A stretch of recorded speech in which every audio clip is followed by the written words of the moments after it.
Namaskar. Hello and welcome to PGurus channel. This is episode number 430 of Daily Global Insights. And you asked, and he is back. Sridhar Chityala ji is joining me as we look at the world. Much water has flown down the river Potomac, in front of which I am standing. To my right behind me is Washington Memorial. To my left behind me is Lincoln Memorial. This country was shaped and formed by these people who stood for some ideals. How well or how good is United States managing itself today? We're going to be asking this main question of Sridhar ji. Sridhar ji, namaskar and welcome to PGurus channel. Namaskar and good evening and good morning to everybody. Sridhar ji, a lot of sobering thoughts. Now we are, getting towards another election cycle.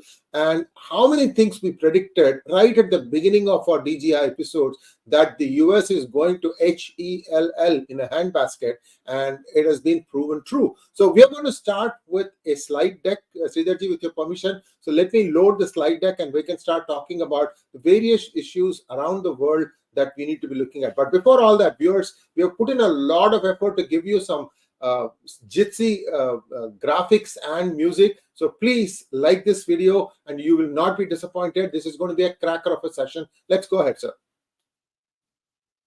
Israel at war, we all know that it started after the Hamas invasion on the 7th of October. Now, Sridhar ji, this terrorist organization like Hamas, let's step back a little bit, go back in time.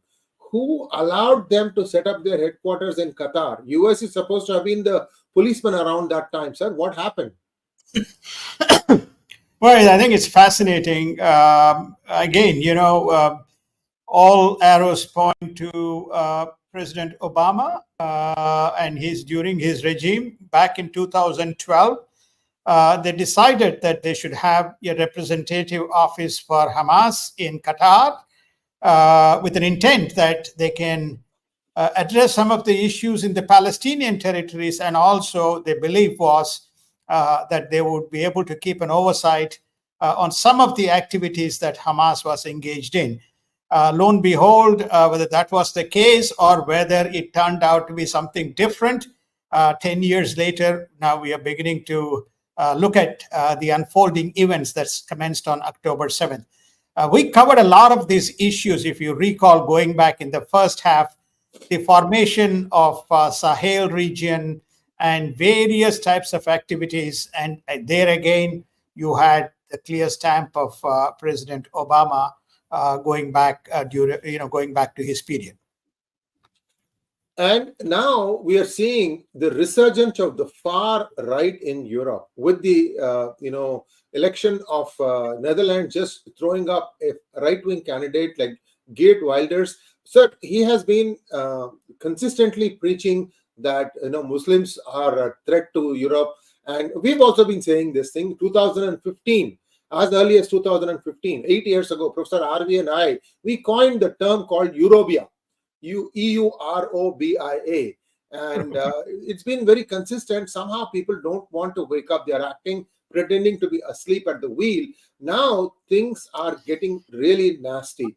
Sridhar ji, you've got experience, extensively traveled through to Europe. How do you see this thing playing? Will he be allowed to form the government? Because still negotiations are going on, as far as I know. Well, I think that he will eventually form the government. And primarily, I think that there are three major issues shaping Europe, which is why you have seen Geert as well as Orban and Meloni and Robert Fico emerge. I think the first and foremost issue is what they call as the invasion, to stop the invasion of Europe, which is all the kind of illegal immigration and the consequent social and law and order issues that are springing up. I think that's the first and foremost. Second, there is very, very little support for the Russia-Ukraine war. Europe itself is in lots of financial strife. There is going to be less support coming from Europe in terms of the funding of the war. What started as a US supported Ukraine-Russia this conflict is now the burden is being borne on two fronts. One, the energy consequences, and second is the economic consequences. They're funding the war. So I think that there is a lot of resistance and a lot of discontent that is prevalent as a result of this specific issue which is confronting everybody, G. Sridharji, before we go to the next topic, I'm also hearing that close to 65% of the oil that Russia used to pump to the Western Europe is still being pumped, sir, despite all these sanctions. Well, I think that, again, if you recall, we discussed this specific topic. It comes in one of two ways. It comes either, the existing supplies continue, albeit circumnavigating some of the sanctions that the G7 nation had imposed. The second is that it goes to other territories, gets refined. And if you recall, Russia said it will find ways by which it can ferry this back into Europe. So therefore, the so-called alternative energy has not worked. United States has not been able to supply or augment the supply. The Middle East is completely locked out. So they have no choice but to be reliant on Russia to continue to light their homes. And remember, we're getting into winter now. Yes, indeed. And that's going to be a very interesting situation. Now, United States population shift. Again, one of the things that we've been starting from the day one of the Biden administration, that what they are doing is wrong. You may not know how much we had predicted, how accurately we predicted. Sridharji, especially in the forefront, as a matter of fact, after one episode where the Biden administration stopped the press from going to the border of Mexico and covering the illegals just walking through. No customs gates, no borders, no nothing. This joke went on for a week or so. And finally, senators landed there. They started taking videos. Then only the world knew that this illegal immigration was going on. This was at the height of COVID. Can you believe it? So this is what has happened now. Now we are seeing that there is a border surge. In fact, there are areas where the custom and border patrol agents have been asked to break the wire fence so that they can let people in. It has become, just a mess. The joke of legal immigration, whereas while you have all these people just walking in, you also have a 15-year waiting period for green card for Indian origin people, and it's even longer for Philippines. Sridharji, this is the pet peeve. I can go on for the entire session, sir. I will yield the floor to you. When is this madness going to stop, sir? I think it's too late. The floodgates have opened. If people are not aware of the numbers, I'm sure they are aware of the numbers. Today we have, close to 50 million. That's roughly 15% of the US population has immigrants comprising of legal and illegal immigrants. And just in Biden's period, he has normalized and settled 4.5 million people, which is probably close to population of 2 small states in United States. This is the highest that anyone has seen in the recent US history, probably going back to 100 years.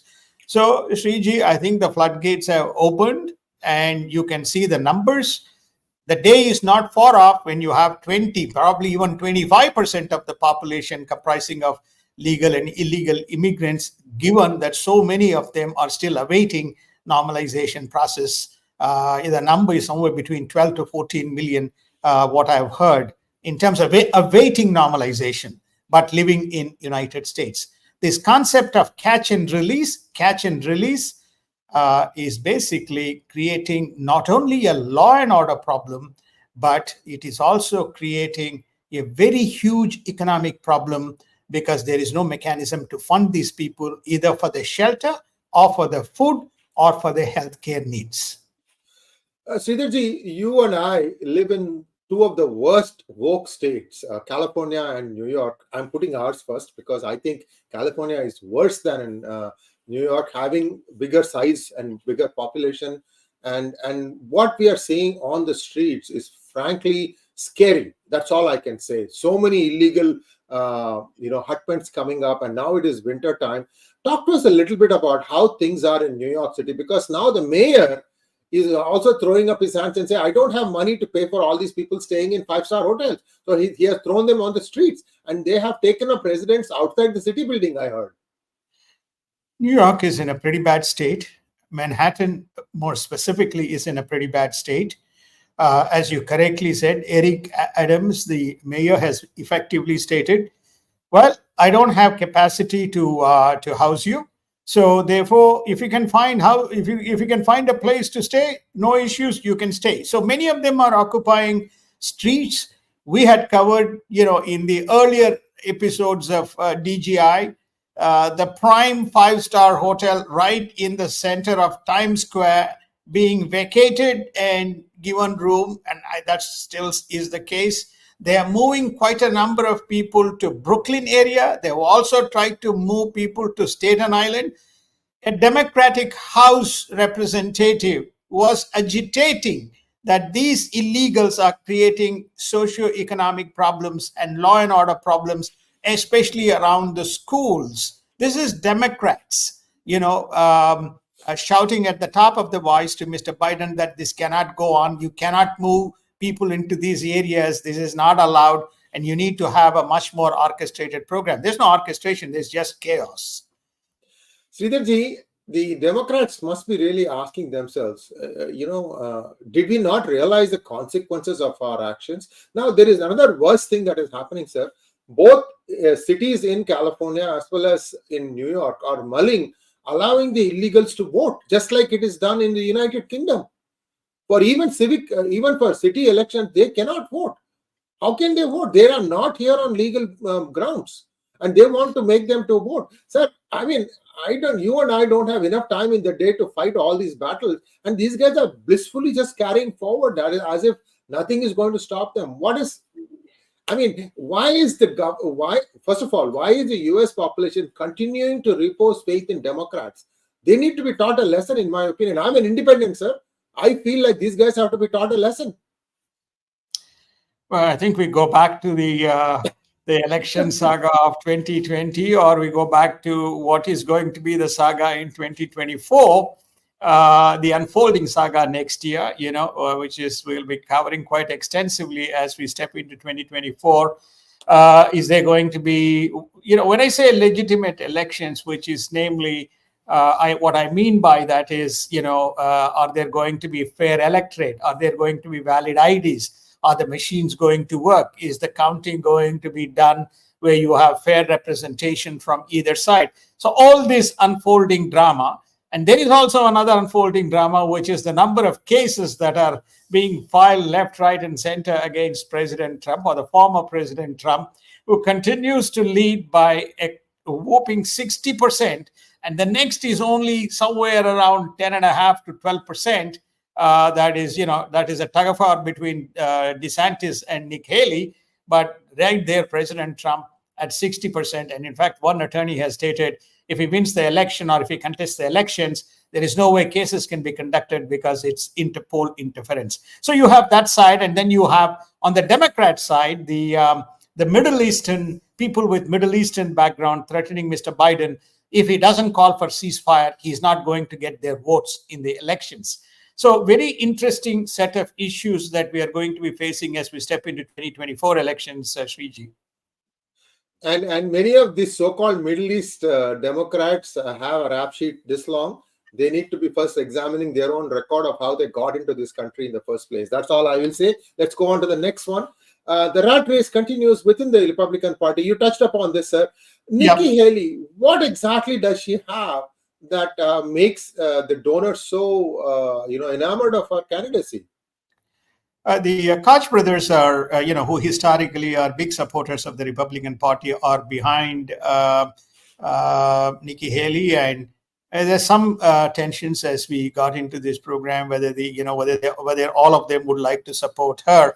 But what is it that works for Nikki Haley? Firstly, foremost, she served in the administration. She was the UN rep. And she's also well considered within the Republican Party. So there are many things that she's part of the establishment. She seems a very credible rather than, shaking the trees and, trying to be very controversial.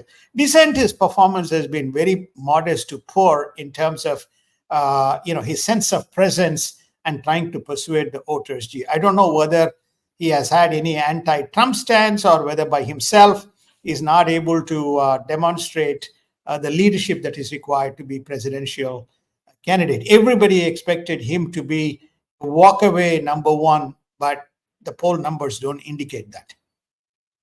Yes, indeed. And Biden is also having problems of his own. He's been trying to put a lid on the various scams, but they still keep coming out. Sridharji, again, towards the end of our DGI episodes, we had talked about encashed checks in Wells Fargo. These are all documented data. That was, again, a year and a half ago when we had last left the DGI. Why is it taking so long for a Republican-controlled Congress to move on some of these black and white, in my opinion, crimes? Data. That's controlled by FBI, DOJ, any enforcement that needs to happen, the DOJ has to come in. And they've been very reluctant in terms of offering the information. If you go back in time when the Republicans were in minority, remember Janet Yellen said that I will not be releasing the information to you. The Treasury Secretary said that I will not be releasing the information. It has to come through the House Financial Committee, and then only then we will release that information. It didn't turn out. So now we have the same logjam. They don't know which issue to confront. There's so many issues that the Republicans face. Republicans themselves are divided in the House. And so, I think that what is going to happen is the Democrats will unseat Biden, not the Republicans, if there is going to be a new nominee emerging. And I still feel there will be a new nominee emerging, and it will not be Biden. And a lot of this noise that you are hearing is actually coming from Democrats more than the Republicans. Sridharji, your choice or your picks of two names that might emerge. Michelle Obama. Only one? Only one. Michelle Obama. Well. Unfinished business as far as Mr. Obama is concerned. I hope this doesn't happen, but, stranger things have happened in the United States politics. Let's take a look at Chinese high-altitude balloon saga. Again, this is something that we had covered extensively. Now, the Chinese Defense Report links high-altitude balloon program to hypersonic missiles and a command center near space. And the US is denying the existence of such a center. So where is this center located, Sridharji? Beijing. Oh, I see. Beijing. Well, recall when this balloon went up, there was all hoopla around that this is nothing, some kind of a science research balloon that went astray. And, the first balloon was shot, then the second balloon was almost in the center of center of United States. That again was taken down, and I think one was taken down in Canada, one was taken down around the US border on the other side, having traveled all the way. Now, we had indicated that this is not some kind of research balloon, but it is definitely some kind of mission critical defense or surveillance type of a balloon. Now it is coming out that it is their hypersonic missile program. So they have a defense program and they have a hypersonic missile program, which is through the balloons. These are the two integrated command centers that is being run out of Beijing. And they believe that using this, they will be able to punish nations mercilessly. This is the exact verbiage that is being cited or quoted in the press release from China, Sree, by the China Defense Report. So there is a lot of hot air also. So we have to wait and see, sir. I kind of, many of the missiles are falling on their own hands. Their submarines have, gotten damaged. A latest state-of-the-art ship was on fire recently. So we will wait and we will give you more details there, viewers. Now, let us take a look at India's economic surge. The market capitalization of the BSE listed companies has just crossed the 4 trillion mark. And I hope you watched my hangout with 𝗼𝗂𝘁 in the morning today, where we talked about the NSE co-location scam and how the CBI has spectacularly bungled it. This is not our observation. It was the High Court, Bombay High Court's observation as to how they bungled it. So do watch that one also. On the one side, you have the markets growing. On the other side, you're having all these shenanigans going unchecked, and people are not being punished. Very, very disappointing on that angle. But let us look at the growth story of India. Over to you, Sridharji. Well, I think the 2-3 important observations here. One, the first and foremost observation is that usually the markets grow in conjunction with the economy of the country, because it's much more what we call public markets. And so it's commensurate with India moving towards the 4 trillion. The market cap of $4 trillion is a good number, but this has to be set within the context of what the global market cap of the stock market is. The global market cap is about $110 trillion.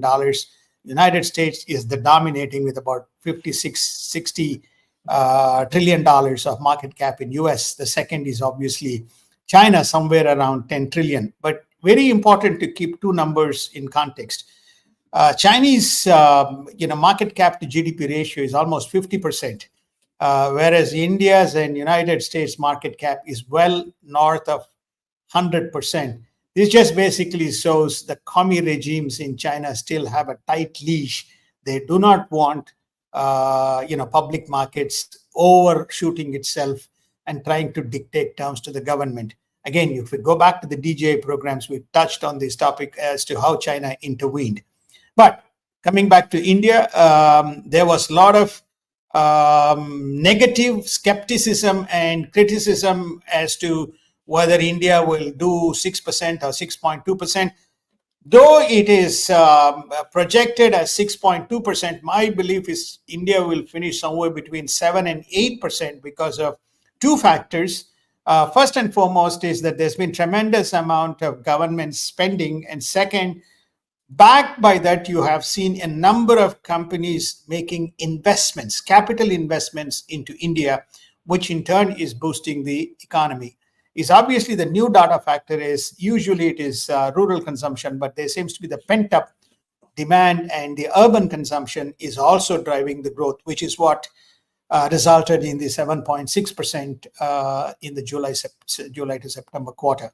And the markets are expected to do very well in 2024, again, consistent with both the election results as well as the general buoyancy in the mindset of the people. Well, again, one small request to all of our viewers, please like this video. I hope by now you have watched the video and you are convinced that the quality is very good. Sometimes some of you ask snarky questions to us saying that how can you ask us to like a video without watching the video? Well, there are 430. This is the 430th episode of Daily Global Insights. And from the request that we got to resume this, it took a fair amount of work. Sridharji is a very busy man. He's a globetrotter. Ulagam Sutrum Valiban. That means a young man who trots around the globe.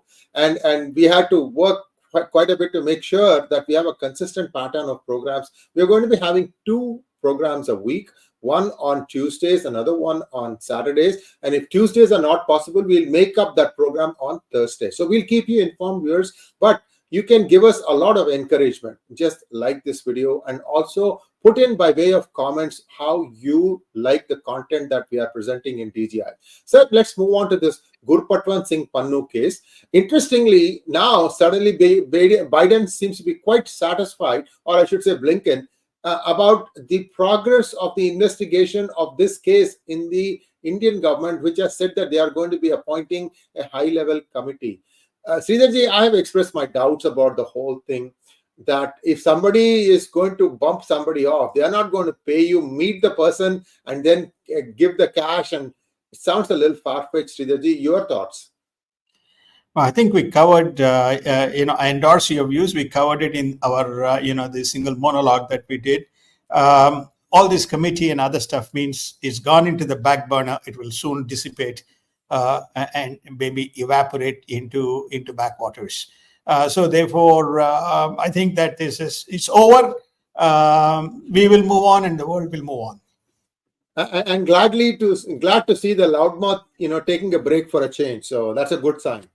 Now, This is an interesting one. There is a radio host, Harnik Singh, and 3 Khalistani extremists have been convicted for the attempted murder of Harnik Singh, a renowned, I should say, radio host based in Auckland, New Zealand, for his outspoken criticism of the Khalistan ideology. Sir, these are nothing but street thugs, sir. Street thugs. I think that the objective of sharing this news is there seems to be a consistent pattern. So they kind of triggered all these elements around the world at the same time. And I think people are facing the consequences. Notwithstanding, you remember the New Zealand is part of the Five Eyes. And they're supposed to be one of the key people who gave evidence or information according to Canadian Prime Minister Mr. Trudeau. But here is a classic example of these guys getting caught and being punished right in the heart of New Zealand, which is Auckland. So very important to know that these guys are getting caught wherever there is, they can see any kind of violation of law. So very interesting development within the context of what we are seeing in Australia, New Zealand, United States, Canada, Britain, and even parts of Europe, Sree, with regard to this extremist group. Yes, indeed. Italy, they have a large presence in Italy that people don't tend to talk about. Asia update: keeping China, North Korea in focus, several nations led by Philippines, Thailand, and Vietnam are signing deals with various nations to bolster their security. A case in example is India and Philippines. They're looking at Tejas, they're looking at some other weaponry. BrahMos is another one that they are interested in. Sridhar ji, 1 minute on this, and then we'll take a few questions there and then call it a wrap. Over to you. Well, I think that first and foremost, South China Sea has continued to be the focus. The fact that Philippines, Thailand, Vietnam are engaged in this. Remember that United States and Philippines also conducted recently a joint exercises which irritated the Chinese to no small extent. And it's very also interesting that there was a very, very poignant observation made by JP Morgan CEO. Should United States government ask JP Morgan to pull out of China, it will in the interest of the nation. All these points out that China is being given a stern warning on Taiwan. So there's very, very close activity between neighbors who have dispute with China, and then United States itself, which says that it will deploy its ground-based missiles in Indo-Pacific in 2024. I think there's a treaty, I forget the exact name of the treaty. It's called as the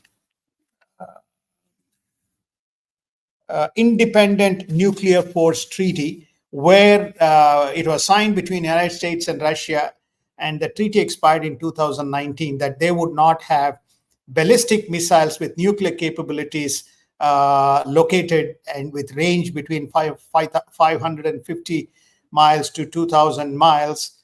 But the treaty is expired now. United States is saying that it will have its forces, ballistic missile capabilities in Indo-Pacific. And in the meanwhile, China itself has built its own capabilities. So therefore, I think all sides are getting ready. But the hope is that it will not trigger any action, and South China Sea will continue to remain what it is: disputes, but not a threat.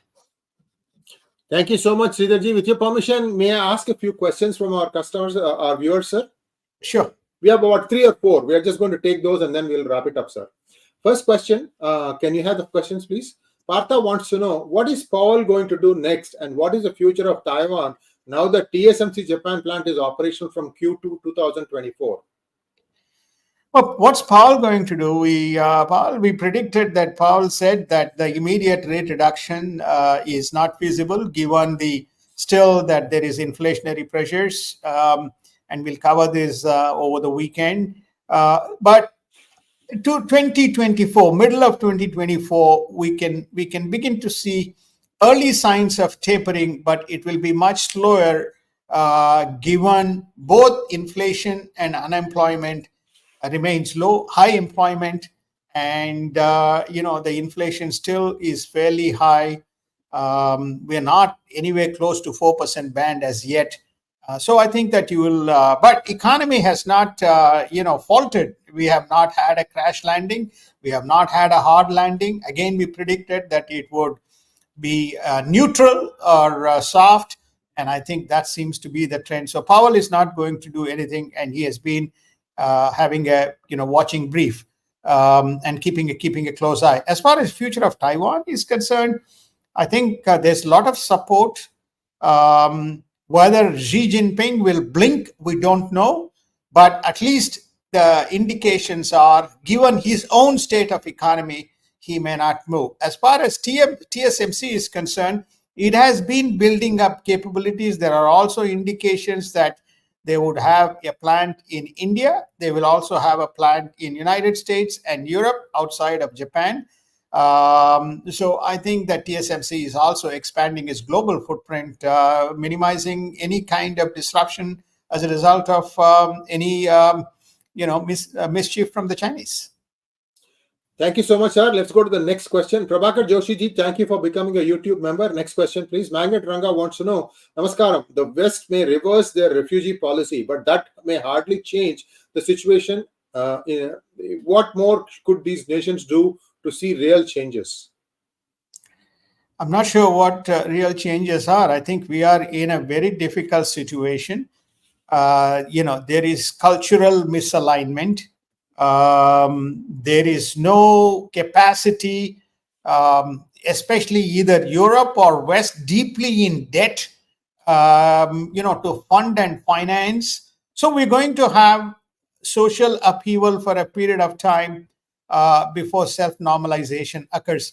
The governments have no capability to address the issues emerging from this major refugee crisis. Remember, all these refugees are coming to West. Nobody is going to the most affluent Arabic nations. They're not going. Well, they are not taking too, right? See, the thing is, the Arabic nations will speak with bullets and guns. They'll just sink the ships that are trying to come to their shore, sir. We are all worried about democracy and right to life and all that stuff, but people also forget that all these things exist within a legal framework. Once you break that, then, how do you control things? That's where the problem is. Next question, please. So just to wrap that one, the fundamental issue, Sriji, is that there is no cultural integration. There is no integration at the society level. They remain in the ghettos. That's the fundamental problem. So if you want to create mini islands of Sudan, Somalia, Palestine, and Jordan, and Iraq, and Afghanistan in the United States, then that's not going to happen. It has not happened anywhere in the world. That's where the fundamental issue is, that there is no cohesive integration of this population, nor willingness of the people to integrate.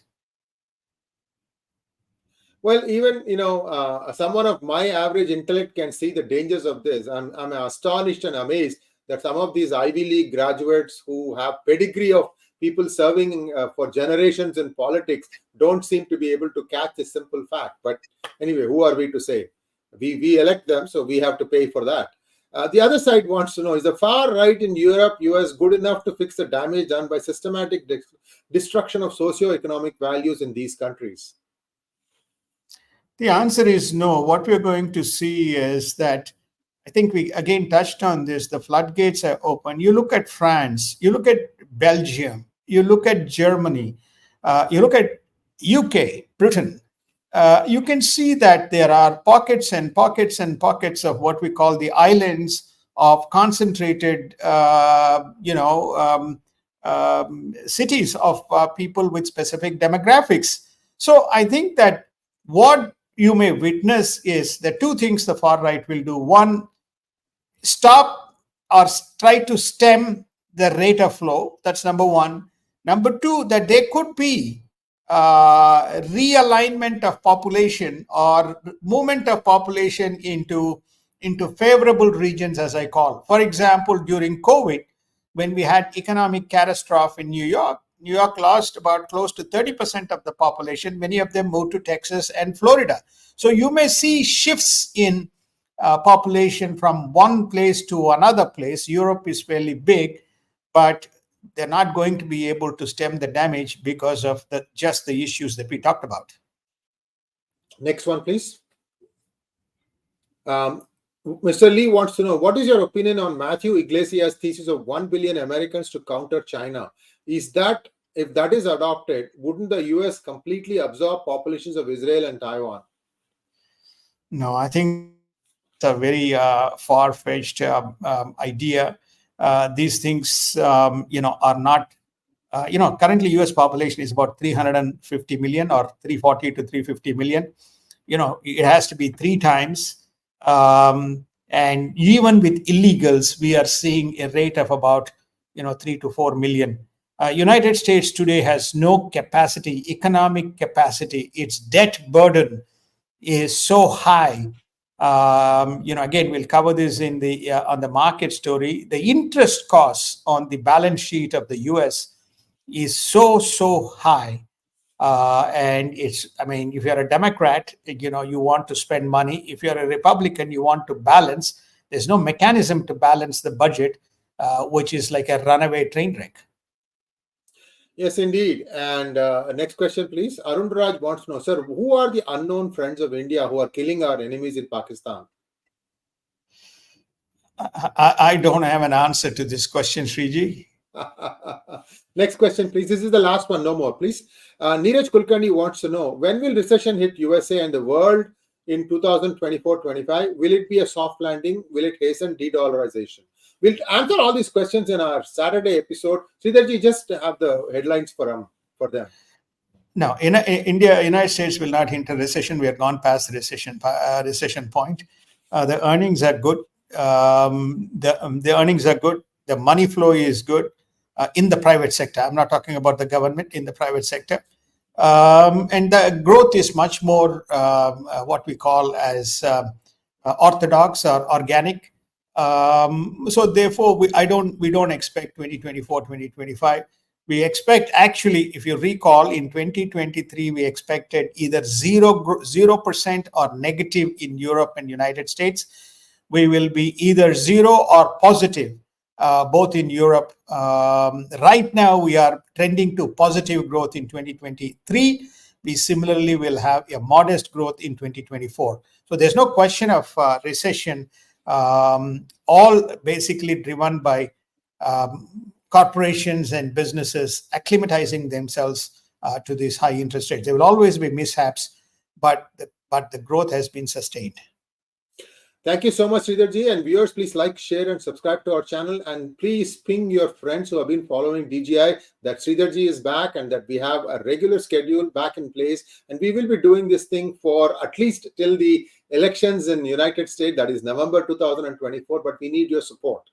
We need to really grow fast, and we are hoping that such serious content, which takes hours to get and perfect, because we need to be making sure that we are current, at the same time we are accurate. We are doing a lot of fact checking also before we put out the data. Once again, thank you, Sridharji, for putting in the hard yards to make sure that we have the data to present it to our viewers. Viewers, please like, share, and subscribe to our channel again, and don't forget to click on the bell button for notifications. We'll see you on Saturday. Namaskar.